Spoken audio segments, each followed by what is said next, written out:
Foundation head founder doctor Ramesh Triguntla సార్కి, తర్వాత మన డిఓ సార్కి, ఈ స్కూల్ హెడ్ వెంకటేశ్వరరావు గారికి, మేడం గారికి అందరికీ చాలా థ్యాంక్స్. నాకు ఇక్కడికి ఇన్వైట్ చేస్తున్నందుకు. ఈరోజు ఒక 2 టాపిక్స్ గురించి మనం మాట్లాడుకుందాం. ఇప్పుడు ప్రజెంట్ ఏమంటే స్టూడెంట్స్ దగ్గర నుంచి ముసలి వాళ్ళ వరకు, అంటే 9 years ఏజ్ నుంచి 70-80 years వరకు ఏ విషయాలకు ఎక్కువ ఇబ్బంది పెడుతున్నాయో ఆ 2 టాపిక్స్ గురించి ఈరోజు మాట్లాడుకుందాం. ఓకేనా మీకు?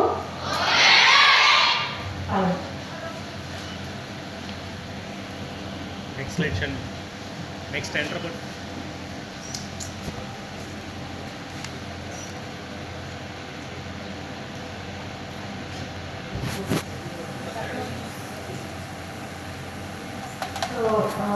నా పేరు మానస.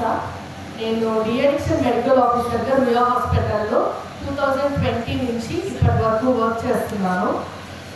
మీకు తెలుసా అడిక్షన్ అంటే ఏంటి? వ్యసనం అంటే ఏంటి? ఎవరికైనా తెలుసా? సరే, బ్యాడ్ హ్యాబిట్స్ అంటే ఏంటి? చెడు అలవాటు ఏంటి అవి? ఫాస్ట్గా డ్రగ్స్, ఇంకా ఏది? ఆల్కహాల్, ఇంకా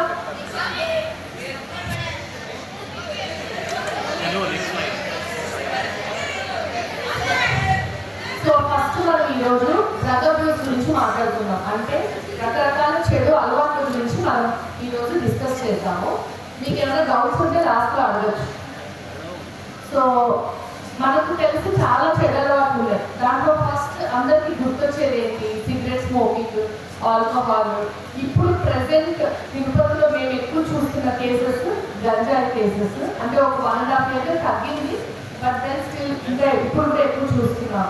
కొన్ని రకాలైన నొప్పి మాత్రలకి అలవాటు పడ్డాము, మత్తు మాత్రలకి, తర్వాత కొన్ని రకాలైన ఇంజెక్షన్స్కి అలవాటు పడ్డాము, తర్వాత పెయిన్స్, కిరోసిన్స్, నెయిల్ పాలిషెస్, జంప్స్, ఇలాంటి వాటిలంతా బ్యాగ్స్లో వేసుకొని వాసనలు పీల్చడము, ఇలాంటివన్నీ చూస్తున్నాం. ఇవన్నీ చెడు అలవాట్లు. ఇవి కాకుండా ఇంకొన్ని చెడు అలవాట్లు ఉన్నాయి. ఏంటి అవి?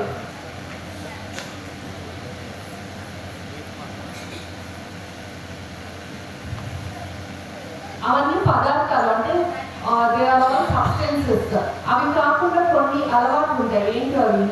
For example gaming, PUBG, free fire. ఎంతమంది ఆడతారు మీరు పబ్జీ, ఫ్రీ ఫైర్? సో అవి కూడా సైకియాట్రిస్ట్ ప్రకారం అవి కూడా bad habits. PUBG, free fire లాంటి గేమ్స్ కూడా.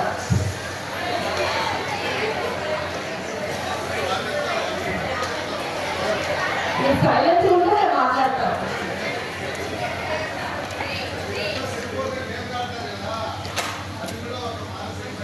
అది మానసికమైన ఒక రోగం. ఇట్ ఈస్ ఈక్వల్ టు మందు తాగడం, సిగరెట్లు తాగడం, లేదా గంజాయి తాగడం. ఎలా అయితే చెడు అలవాట్ల కింద తీసుకుంటామో పబ్జీలు, ఫ్రీ ఫైర్లు, పేకాట ఆడడం, రమ్మీలు ఆడడం, ఈవెన్లో మీరు ఫోన్స్లో ఆడినా కూడా అది కూడా ఒకలాంటి డిసీజే. అది కూడా మెంటల్ డిసీజే. అర్థమైందా?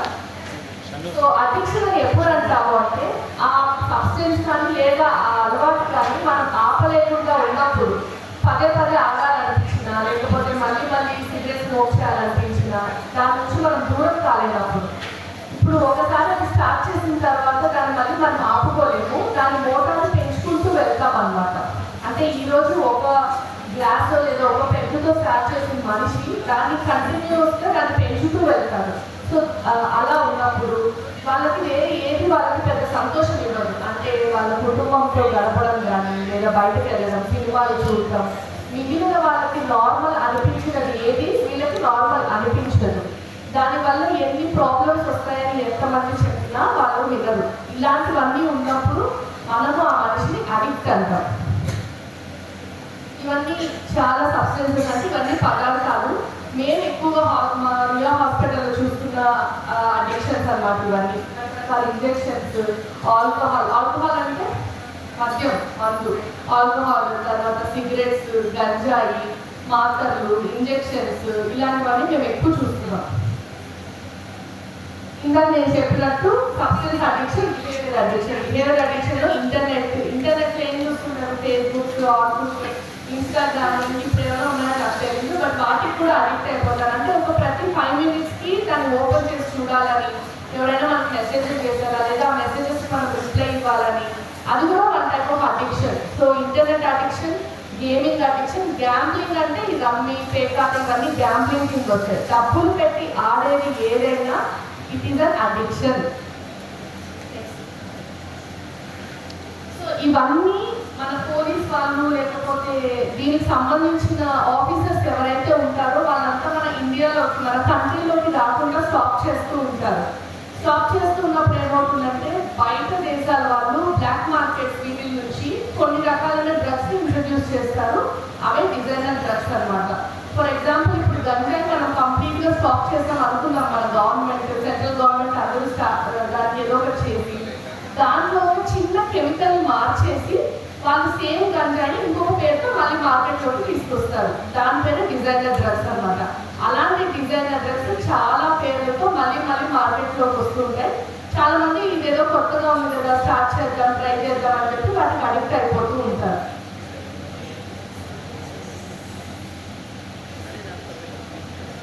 సో మన ఇండియాలో స్టాటిస్టిక్స్ ఇది ఎందుకు ఇంత ఇంపార్టెంట్ అంటే ఈ స్లైడ్ నేను ఓన్లీ పిల్లల గురించే పెట్టాలి స్లైడ్. అంటే ఎంతో మంది వాడుతూ ఉంటారు ఈ ఆల్కహాల్, స్మోకింగ్ ఇవంతా. కాకపోతే అడాలసెంట్ ఏజ్ గ్రూప్ అంటే యుక్త వయసులో ఉన్న పిల్లలు 10 to 17 or 18 years పిల్లలు 1.5 crores మన ఇండియాలో 1.5 crores ఇంతమంది పిల్లలు ఈ సబ్స్టెన్సెస్ వాడుతున్నారు. దీంట్లో ఆల్కహాల్ తాగే పిల్లలు ఏది 10 to 17 yearsకి వాళ్ళు ఆల్కహాల్ అలవాటు చేసేసుకొని, మద్యం అలవాటు చేసేసుకొని తాగే పిల్లలు 30 లక్షల మంది ఉన్నారు.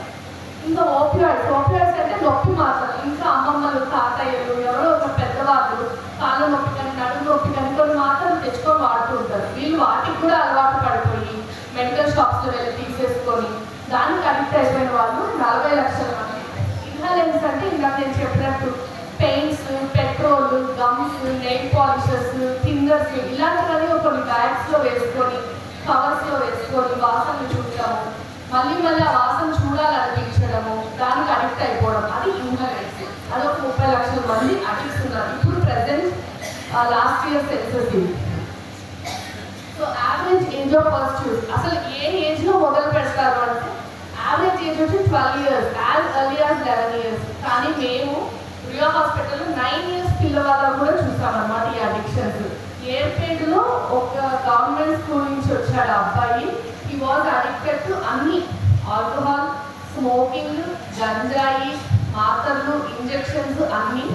సో 3 years బ్యాక్ వచ్చాడు. So as early as 11 years 11 సంవత్సరాల కంటే మొదలు పెట్టేస్తున్నారు.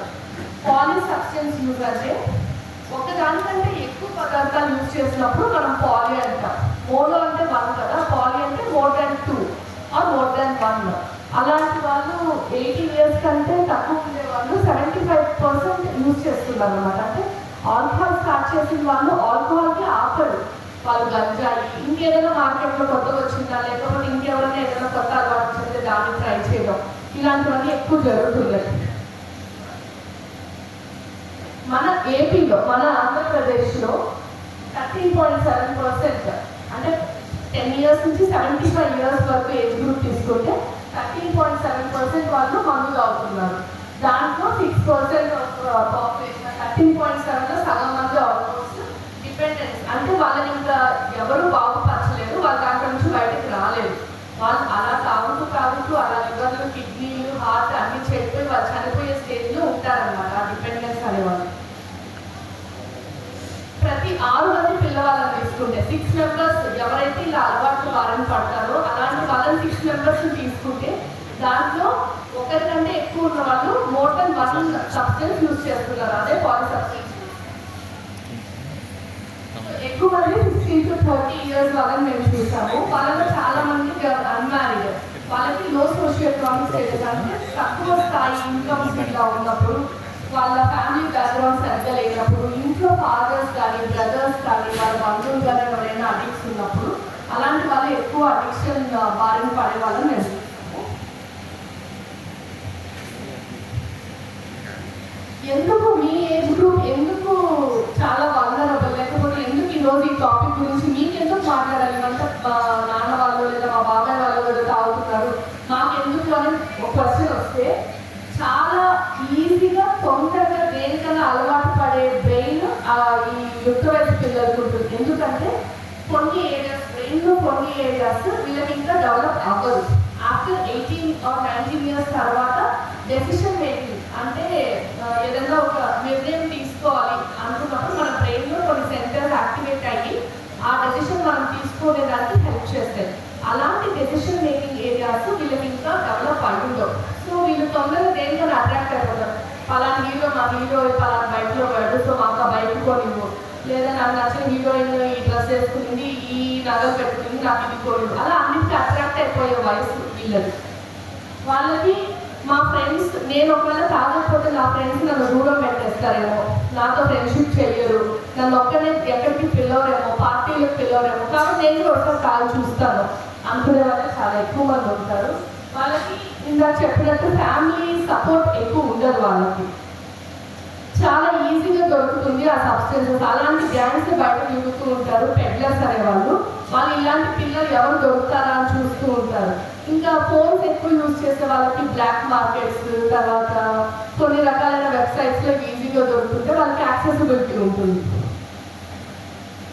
అసలు ఎలా మొదలవుతుంది, స్టార్ట్ చేసే వాళ్ళు పిల్లలు ఎలా స్టార్ట్ చేస్తారు, క్యూరియాసిటీ, అసలు ఇది ఎలా ఉంటుంది ఒకసారి తాగుదాము, లేదా మనం స్మోక్ చేస్తే ఆ టేస్ట్ ఎలా ఉంటుంది అనే ఉత్సాహం ఉంటుంది కదా, దానితో స్టార్ట్ చేస్తారు. కేవలం క్యూరియాసిటీతో ఎవరైనా ఏ పిల్లవాడైనా స్టార్ట్ చేయడం క్యూరియాసిటీతోనే స్టార్ట్ చేస్తారు. అంటే ఉత్సాహం, ఇది ఎలా ఉంటుందో చూద్దాము అనే ఒక క్వశ్చన్తో స్టార్ట్ చేస్తారు. పియర్ ప్రెజర్, నువ్వు తాగు, నేను తాగుతున్నాము, ఏమవుతుంది, మేమేమైనా చచ్చిపోయామా, లేదు కదా, ఒకసారి తాగు చూడాలి, ఫ్రెండ్స్ బలవంత పెడతారు, అలా స్టార్ట్ చేస్తారు.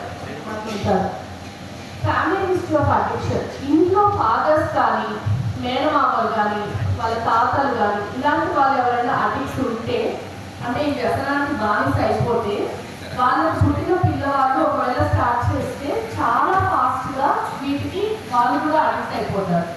సో మనకి షుగర్, బీపీ ఇలాంటివన్నీ ఎలా హెరిడిటరీ, మా అమ్మకు కాబట్టి నాకు షుగర్ వచ్చిందని ఎలా మాట్లాడుకుంటామో, సేమ్ అడిక్షన్ కూడా it is a family disease, hereditary.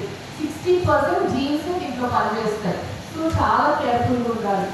ఒకవేళ మీ ఫాదర్స్ వాళ్ళకి ఎవరికి అలవాటు లేదు, నాకు రాదు అంటే అది రాదు, ఇంట్లో వచ్చే అవకాశాలు ఉంది, బెటర్ నాట్ టు గో. అందుకే నేను చాలా మీటింగ్స్లో ప్రతి ఒక్కరు చెప్పేది ఏంటంటే ఫస్ట్ డ్రింకే వర్స్ట్ డ్రింక్ అని చెప్తారు. Why you want to start that first drink, దాని ఎందుకు టేస్ట్ చేయాలి, వై దట్ అని.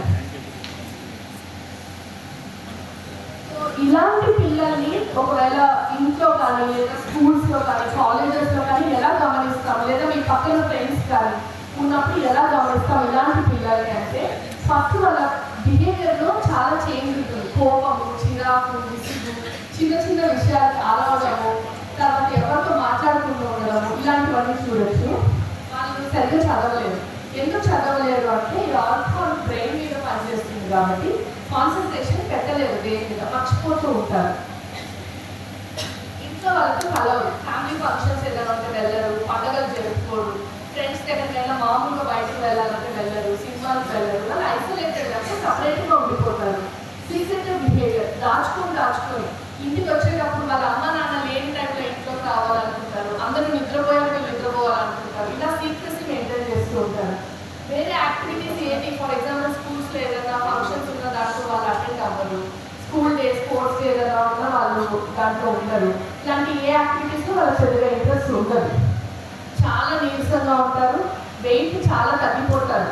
ఎందుకు అంటే ఆల్కహాల్ అయినా, గంజా అయినా, స్మోకింగ్ అయినా ఆకలిని చంపేస్తుంది. అవన్నీ లివర్ పైన యాక్ట్ చేస్తుంది. మనకు ఆకలి రావడానికి మెయిన్ రీజన్ లివర్. లివర్ ఎప్పుడైతే దెబ్బతింటుందో అప్పుడు ఆకలి అనేది తగ్గిపోతుంది. సో ఆబ్వియస్గా వెయిట్లో చేంజ్ వచ్చేస్తుంది, వాళ్ళకి ఆకలి ఉండదు కాబట్టి. లివర్ సరిగ్గా ఉండదు కాబట్టి రెడ్ ఐస్ ఇట్లాంటివన్నీ ఉంటాయి. సో ఇవన్నీ ఫిజికల్ ఎఫెక్ట్స్, అంటే శారీరకంగా, మానసికంగా, తర్వాత ఎమోషనల్గా ఎలాంటి ఇబ్బందులు వస్తుంటాయి ఈ అడిక్షన్ వల్ల. ఫిజికల్ ఎఫెక్ట్స్ అందరికీ తెలుసు. మన తల వెంట్రుకల దగ్గర నుంచి కాలి గోటు వరకు ప్రతి ఒక్క సిస్టమ్ దెబ్బతింటుంది అడిక్షన్ వల్ల. ఏ అడిక్షన్ అయినా, ఆల్కహాల్ అయినా, స్మోకింగ్ అయినా, గంజా అయినా, దేని వల్ల అయినా కూడా ఫిజికల్గా అన్ని సిస్టమ్స్ దెబ్బతింటాయి over period of time. Psychological effects, depression వస్తుంది వాళ్ళకి. అంటే ఎవరితో మాట్లాడుతున్న వాళ్ళు ఒకే ఒక రూమ్లో ఉండడము, లేదా ప్రతిదాన్ని చిరాకు పడ్డము, బ్లేడ్తో కత్తితో చేతులు కోసుకోవడము, తర్వాత సూసైడ్ చేసుకోవాలనుకోవడం, చిన్న 10 రూపాయల కోసం వేరే వాళ్ళని చంపడానికి వెళ్ళడము, చైన్స్ లాగేయడము, చిన్న చిన్న దొంగతనాలు చేయడము, ఇలాంటివన్నీ చేస్తారు. సోషల్ ఎఫెక్ట్స్ అంటే ఇంట్లో అసలు చెప్పిన మాట వినరు, స్కూల్కి వెళ్ళరు, కాలేజెస్కి వెళ్ళరు. తర్వాత ఇలాంటి వాళ్ళు క్రైమ్లో చాలా ఇన్వాల్వ్ అవుతారు. మనం గత 20-25 ఇయర్స్గా క్రైమ్ తీసుకుంటే క్రిమినల్స్ అంతా ఏదో ఒక అలవాటు ఉంటుంది ఖచ్చితంగా. They are addicted to something, గంజా అయినా, మందైనా, ఏదైనా. సో ఆల్కహాలిజం అనేది చాలా very very costly health problem. ఎందుకు కాస్ట్లీ అంటారంటే అది మీ ఒక్క బాడీనే కాకుండా మీ హోల్ ఫ్యామిలీనే ఎఫెక్ట్ చేస్తుంది. నెంబర్ 1. నెంబర్ 2 ఏంటంటే ఫిజికల్గా అన్ని సిస్టమ్స్ ఎలాగో దెబ్బతింటాయి. హాస్పిటల్ చుట్టూ తిరగాలి, మానసికంగా ప్రశాంతంగా ఉండలేరు. తర్వాత మీరు ఎక్కడైతే పని చేస్తారో ఆ పనికి మీరు వెళ్ళలేరు, వెళ్ళినా అక్కడ కంటిన్యూస్గా పని చేయలేరు. మీరు ఉండే డబ్బులు, ఆస్తులు మొత్తం అయితే ట్రీట్మెంట్కి లేదా ఆల్కహాల్కి మీరు దాన్ని పెట్టాల్సి వస్తూ ఉంటుంది. సో ఇందాక చెప్పినట్టు it is a family disease. హెరిడిటరీనే మెయిన్. 60% జీన్సే యాక్ట్ చేస్తాయి. ఎన్విరాన్మెంట్, వాళ్ళు పుట్టి పెరిగిన వాతావరణం, వాళ్ళ చుట్టూ ఉన్న పరిస్థితులు, ఇవన్నీ ఒక 30-40% అని. సో మన బ్రెయిన్లో, అందరి బ్రెయిన్స్లో అలా ఒక పాత్వే ఉంటుంది. ఆ పాత్వే ఏంటంటే, ఇప్పుడు ఫర్ ఎగ్జాంపుల్ స్టేట్లో మనకి 10th క్లాస్లో ఫస్ట్ వచ్చింది అనుకోండి, మనం స్టేట్ ఫస్ట్ వచ్చాను నేను.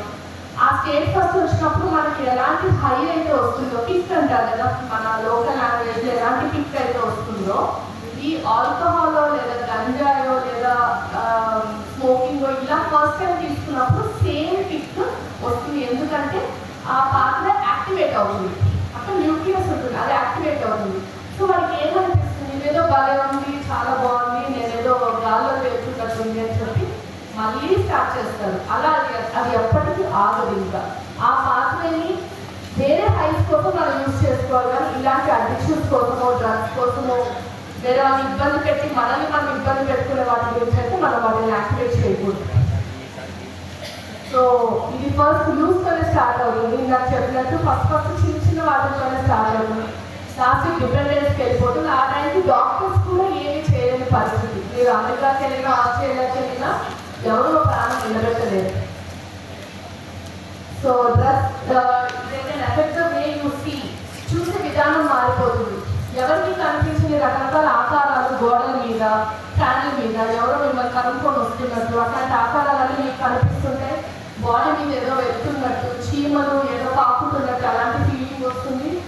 చుట్టూ ఎవరు లేకపోయినా ఎవరు మాట్లాడుతున్నట్టు మాటలను వినపడుతూ ఉంటాయి. ఏదో విచిత్రమైన వాసనలాగా వస్తుంటాయి. సరిగ్గా నడవలేరు, సరిగ్గా తినలేరు, ఆలోచించలేరు, నిద్రపోలేరు. ఇలా ఈ side from head till toe, అంటే తల వెంట్రుకల దగ్గర నుంచి కాలు గొట్టు వరకు అన్ని సిస్టమ్స్ దెబ్బతింటాయి వీటి వల్ల. ఇవన్నీ సైకాట్రిక్ ప్రాబ్లమ్స్. చాలా సైకాట్రిక్ ప్రాబ్లమ్స్ ఈ డ్రగ్స్తో ముడిపడింది. సో ఫ్యామిలీలో ఫైనాన్షియల్ డిఫికల్టీస్ వస్తుంది. ఇంట్లో ఫాదర్స్ తాగొచ్చి పిల్లల్ని కొట్టడము, మళ్ళీ భార్య భర్తలు గొడవలు పట్టడము, మళ్ళీ వాళ్ళ స్కూల్ ఆపేయడము, అసలు డబ్బులు వేసి తెచ్చుకుంటూ ఉండడం, మళ్ళీ దొంగతనాలు చేయడము, పిల్లలు కమ్మలు, చైన్లు, గొలుసులు తాకట్టు పెట్టేయడం, ఇవన్నీ మేము చాలా చూస్తూ ఉంటాం అన్నమాట మా ప్రతిరోజు ప్రాక్టీస్లో. వాళ్ళు అసలు జాబ్స్కి వెళ్ళరు, వెళ్ళినా అక్కడ కంటిన్యూస్గా ఉండలేదు. సో క్రైమ్, అన్ని క్రైమ్స్లో ఇన్వాల్వ్ అయి ఉంటారు. వైలెన్స్, ఇంట్లో ఆడవాళ్ళని కొట్టడం, డొమెస్టిక్ వైలెన్స్, ఫాస్ట్గా వెహికల్ డ్రైవ్ చేసి యాక్సిడెంట్స్ చనిపోయిన వాళ్ళు, కాలు చేతులు విరగొట్టుకున్న వాళ్ళు, కంప్లీట్గా కాలు చేతులు పోగొట్టుకున్న వాళ్ళని చూసుకుంటాం వీటివల్ల. మరి ఇవన్నీ ఆపుతారు ఏదో ఒక రోజు. ఫర్ ఎగ్జాంపుల్ డబ్బులు లేకనో, లేకపోతే ఇంట్లో వాళ్ళ బాధ తట్టుకోలేకనో ఆపుతారు. అలా ఆపినప్పుడు ఇలాంటి సింటమ్స్ వస్తాయి. ఎలాంటివి, షివరింగ్, హెడ్ ఏక్, తర్వాత ఇందాక నేను చెప్పినట్టు ఏదో వాయిసెస్ వినిపిస్తున్నాం, ఫిక్స్ వరకు వెళ్తుంది. ఆల్కహాల్ తాగుతూ ఆపిన తర్వాత అప్పుడు డాక్టర్స్ గుర్తొస్తారు, అప్పుడు డాక్టర్ల దగ్గరికి వస్తారు, మాకు ఏదో అయిపోతుంది, మమ్మల్ని ఎక్కడైనా దీంట్లో నుంచి బయటకు పడేయండి మీరైనా అని చెప్పి. సో ఇది కెనబిస్ అంటే గంజాయి ఇందాక చెప్పినట్టు most widely use illegal drug in the world. తిరుపతిలో కూడా మేము చాలా మంది పిల్లల్ని ట్రీట్ చేసాము, పెద్దర్స్ని చాలా మందిని ఈగల్ టీం వాళ్ళకంతా మేము పట్టించాము. సో నేను చెప్పేది ఏంటంటే స్టూడెంట్స్కి don't encourage any chocolates, cakes, cookies, muffins, school బయట అమ్మేది ఏదైనా తీసుకోవద్దండి. ఇంట్లో నుంచి ఏదైనా తెచ్చుకోండి, కానీ బయట షాప్స్, స్కూల్ దగ్గర ఉన్న షాప్స్లో ఏది తీసుకోవద్దండి. బికాజ్ పెద్దలు అన్ని వాటిలో మిక్స్ చేసి పిల్లలకి ఇస్తున్నారు. సో దీనికి ఖచ్చితంగా ట్రీట్మెంట్ ఉంది. ఇలాంటి ఈ గంజాయి తీసుకున్నా, అమ్మినా, పెంచినా, దాన్ని క్యారీ చేసిన NDPS act, narcotic drugs and psychotropic substances act అని ఒక యాక్ట్ ఉంది. ఈ యాక్ట్ వల్ల దాంట్లో చాలా పనిష్మెంట్స్ ఉంటాయి అన్నమాట. ఈ గంజాయి ఇట్లాంటివి ఏమైనా యూజ్ చేసినా, దాన్ని వేరే వాళ్ళకి అమ్మినా, ఈ గంజా బ్యాగ్లో పెట్టుకొని తిరిగినా, ఇది నాకు కాదు అని చెప్తే మరి ఎవరు నమ్మరు, తీసుకెళ్ళి జైల్లో వేసేస్తారు. So according to this act ఇప్పుడున్న గవర్నమెంట్ చాలా స్ట్రిక్ట్గా దీన్ని ఎక్కువ ఇంప్లిమెంట్ చేస్తుంది, తిరుపతిలో కూడా త్రూ ఈగల్ టీమ్స్ అన్నమాట. ఇవన్నీ పనిష్మెంట్స్. సో చాలా మిక్స్ అండ్ ఫ్యాక్ట్స్ ఉంటాయి. అంటే ఫర్ ఎగ్జాంపుల్ నేను అనుకుంటే ఆపేస్తాను, నేను ఒక్క రోజే తాగుతాను అవసరం, ఇవన్నీ కాదు. అడిక్షన్ ఈజ్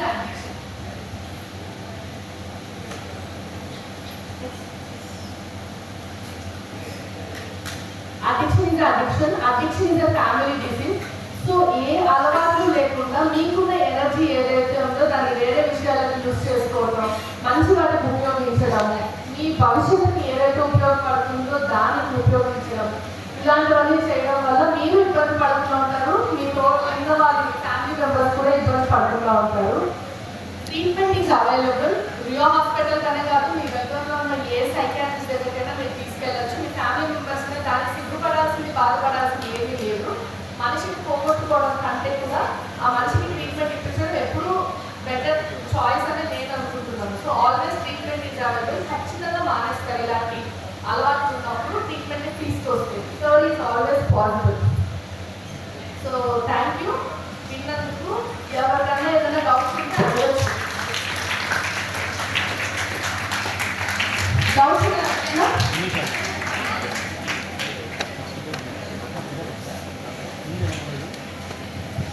ఒకే ఒక వాక్యము, ఇది వ్యక్తి సమస్య కాదు, సామాజిక సమస్య.